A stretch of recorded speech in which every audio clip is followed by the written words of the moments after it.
CelebrityTypes.com presents, Is Bill Gates Really an INTP? Around May 2012, there was a popular video circulating on the internet claiming that Bill Gates was an INTP, not an ENTJ, and we started getting emails asking if this was so. As we were not aware of any large-scale disagreement with the standard typing of ENTJ prior to this argument, we think that the video may have had some impact on the community, and we thought that we would respond in no particular order to the individual points made in that video. Argument 1, Gates doesn't look like an ENTJ. The video makes an argument that relies on visual identification, or what is also called physiognomy. INTPs are slim, while ENTJs are jocks, and Bill Gates is slim. Yet, in the entire history of psychology, no evidence has been produced that physiognomy is a reliable way of determining people's personalities. When we type people, we don't use visual identification, and indeed we think such arguments tend to hurt the credibility of the field of personality studies. Argument 2. Gates can't be ENTJ because Hitler was ENTJ and the two are nothing alike.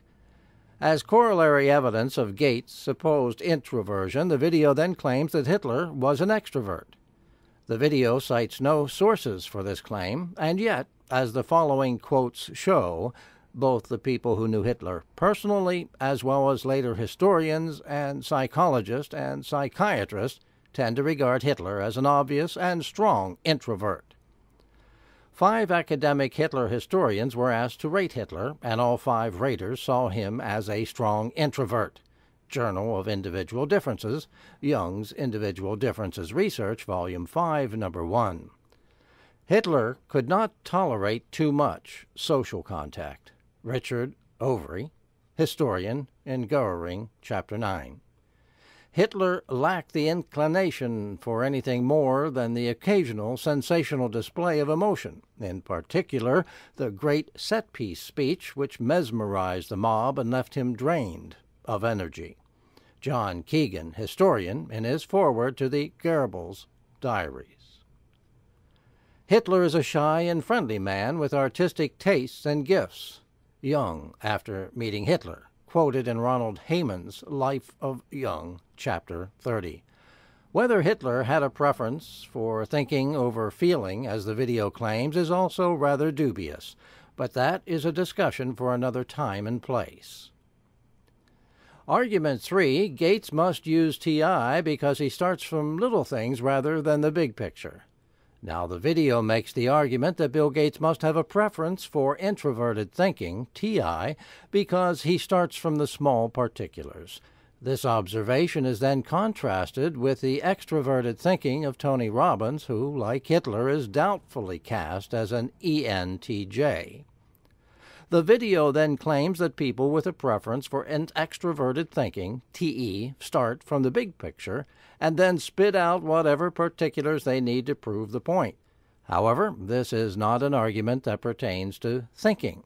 Rather, it is an argument about sensing intuition. It is the people with a preference for intuition who start with the big picture, and the people with a preference for sensing who start with the little things. In other words, the video gets the theory wrong when it uses a big-small orientation to differentiate between introverted, TI, and extroverted thinking, TE. But don't take our word for it. Here is what Jung said about the thinking function in general. Thinking may be conceived either with concrete or with abstract factors. And more specifically, with regard to extroverted thinking, TE, Jung says extroverted thinking, therefore, need not necessarily be a merely concretistic thinking. In other words, Jung is saying that TE can indeed be concerned with the little things. Recall that the video said that TE users only use facts to illustrate the big picture. But here is what Myers said about the difference between extroverted thinking, TE, and introverted thinking, TI. TI values facts chiefly as illustrative proofs of the idea, neglects facts, coerce them into agreement with the idea. TE, extroverted thinking, relies on fact, depends upon the facts of experience, dwells upon the details, has a tendency to multiply facts. So with regards to this argument, the video has its definitions wrong on all accounts. Once the definitions of TI and TE are applied correctly, we see that the video's observation that Bill Gates starts from the facts actually is an argument that he is a TE user and thus not an INTP. Both Jung's quotation are from Jung, Psychological Types, Chapter 10. Both Myers' quotations are from Myers' Gifts Differing, Chapter 8.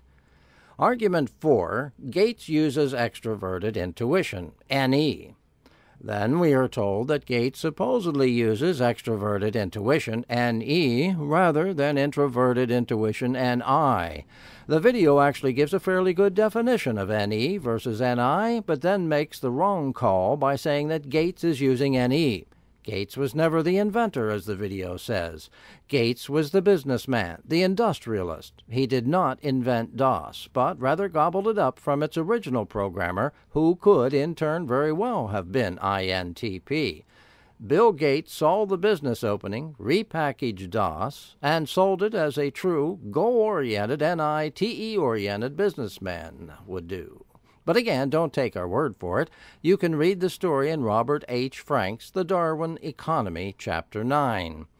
This story is confirmed by other sources, as when Larry Ellison of Oracle famously said of Bill Gates on Charlie Rose's talk show, "Bill Gates wants people to think he's Edison, and he's really Rockefeller." In other words, Bill Gates is not an inventor, but an industrialist.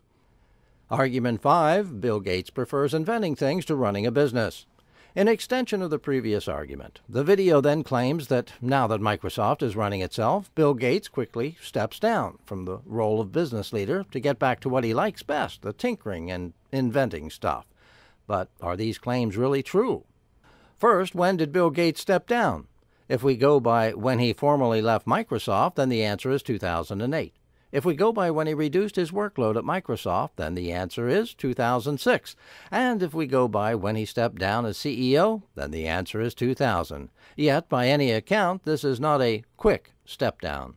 Bill Gates became a personal billionaire in 1987, and Microsoft was comfortably running itself by the start of the 1990s. So the claim that Bill Gates quickly stepped down from managing Microsoft is simply false. What about the video's second claim, namely that Gates stepped down to get back to what he likes best, the tinkering and inventing stuff? Does that hold up? Seemingly not.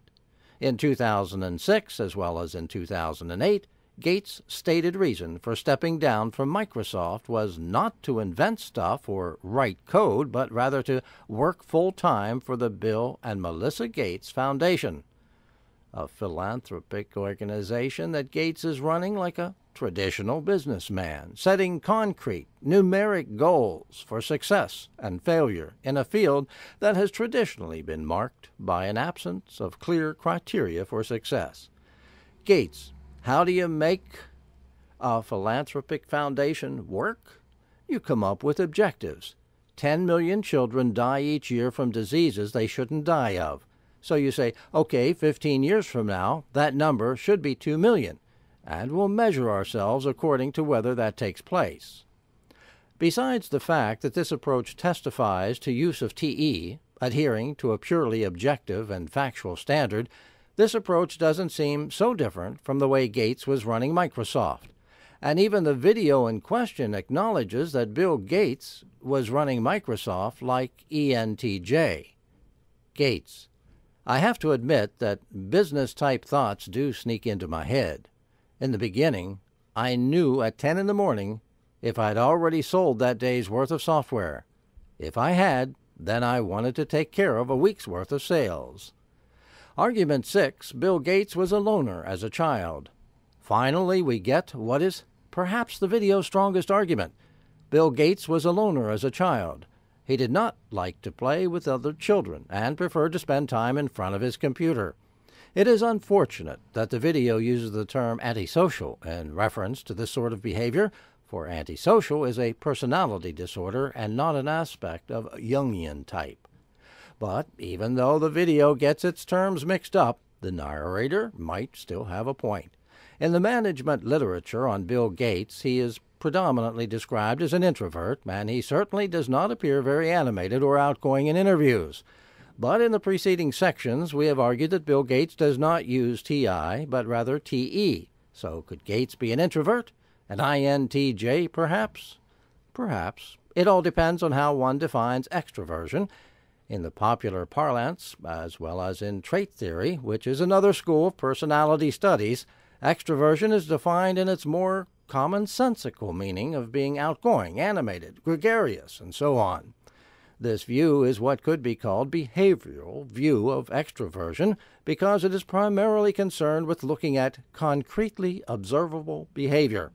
If we employ such a perspective, then Gates could work as an introvert. However, there is a contrasting view to behavioral view, which is called the psychodynamic or psychoanalytic view. Rather than looking at concrete behavior, the psychodynamic view favors the more abstract approach of attempting to determine whether a person's predominant cognitive fixation is with either the external world on its own terms and without a filter, in which case he is an extrovert, or if the person rather has an extra layer of subjective thoughts and sentiments wedged in between their cognition and the world, in which case he is an introvert.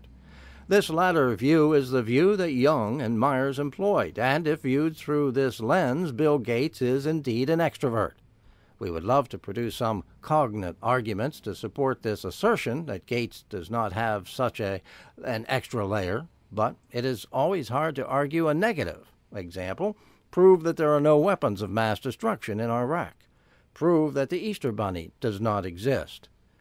However, in arguing the primacy of TE in Gates' psyche, we would allude to authors such as E. D. Hirsch and J. Martin Rochester, who both describe Gates as a fact grubber. Such a descriptor attests to extroverted thinking's tendency to rely on facts, depend upon the facts, dwell upon the facts, and take refuge in a multitude of facts. In closing, we would also submit the following quotes from Bill Gates as attesting to his general extroverted attitude. Ask if he felt a degree in business would help him run Microsoft better. Let me put it this way. Say you added 2 years to my life and let me go to business school. I don't think I would have done a better job at Microsoft. Let's look around these shelves and see if there are any business books. Oops, we didn't need any. When I go to a meeting, there isn't much small talk. We discuss accounts and we're done. Bang! There are always more challenges than there are hours, so why be wasteful? I envy people who thrive on 3 or 4 hours of sleep a night. They have so much more time to work. With these remarks, we hope to have raised some doubts as to the possibility of Bill Gates being an INTP. As for direct arguments for why we believe Bill Gates to be an ENTJ, those will perhaps be the subject of a future post if there is a demand for it. But in the end, the most important thing is not what we think or what the person who made that video thinks, but that you form your own conclusion. In closing, however, we wish to leave the final word to Bill Gates. Why did Microsoft win out where other software companies failed? Most of our competitors were very poorly run.